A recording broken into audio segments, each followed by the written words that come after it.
नमस्कार दर्शक बंधु आज किसी गुरुत्वपूर्ण खबर चैनल रे नुआ थिले चैनल को सब्सक्राइब करंतु और लाइक करंतु। आसंतु डेरी न करी गुरुत्वपूर्ण खबर उपरे नजर पकेबा। आज प्रथम खबर आसिला पाणीपागर बड़ अपडेट। बंगोपसागर रे लघुचाप राज्य रे विभिन्न स्थान रे वर्षा आरंभ। लघुचाप प्रभाव रे राज्य रे आजिठु पुणी वर्षा हेबार संभावना रहितिबा बेले मेघुआ पाग सह हालुका वर्षा आरंभ होईछि। आगामी 2 दिन वर्षा नहीं पाणीपाग विभाग पक्षरु पूर्वानुमान करा जायछि। आज राज्य रे 7टी जिले में हालुकार मध्यम धरणर वर्षा हेबार संभावना रही। सेहीपरि आसंता काली 11 जिले में हालुका वर्षा हेबा नहीं आकलन करा जायछि। एही जिला गुड़िक गंजाम, गजपति, जगतसिंहपुर, कोरापुट, केन्द्रापड़ा जिला पई येलो वार्निंग जारी करा जायछि। सेहीपरि खोर्धा, पुरी, बालेश्वर, बौद्ध, जाजपुर, कटक, नयागढ़, कलाहांडी, मालकानगिरी जिले में हालुका वर्षा हेबार संभावना रही। आसंता 26 तारिख में बंगोपसागर में आउ एक घूर्णिबलय सृष्टि हेबार आशंका रही। 27 तारिख कमिब पारद, राज्य में शीत बढ़। परवर्ती खबर उठिला कटकणा।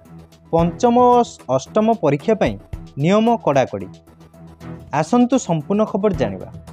एणिकी पिला फेल हेले श्रेणी को जाई परिबे नहीं। पंचम और अष्टम रे फेल हेले 2 मास रे रिटेस्ट सुजोग दिया जिवो। रिटेस्ट रे उत्तीर्ण न हेले सही पुराना श्रेणी रे रहिबे। अष्टम श्रेणी पर्यंत पिलांकु स्कूल रु बाहर करा जाई परिबो नहीं। शिक्षार मान बुद्धि पई निष्पत्ति होइथिबा कहिले केंद्र शिक्षा सचिव। परवर्ती सूचना राशन कार्ड को नहीं आसिला बड़ अपडेट। जनवरी रु मिलिबनी पीडीएस गहम। आसंतु संपूर्ण खबर जानिबा। मागणा राशन पाउथिबा हिताधारी को बड़ झटका। चाउल सह मिलिबनी गहम। उपभोक्ता को मिलिबनी पीडीएफ गहम। राज्य सरकार खाद्य सुरक्षा योजना रे हिताधारी को जनवरी मासरू गहम देबे बोली कहिथिले।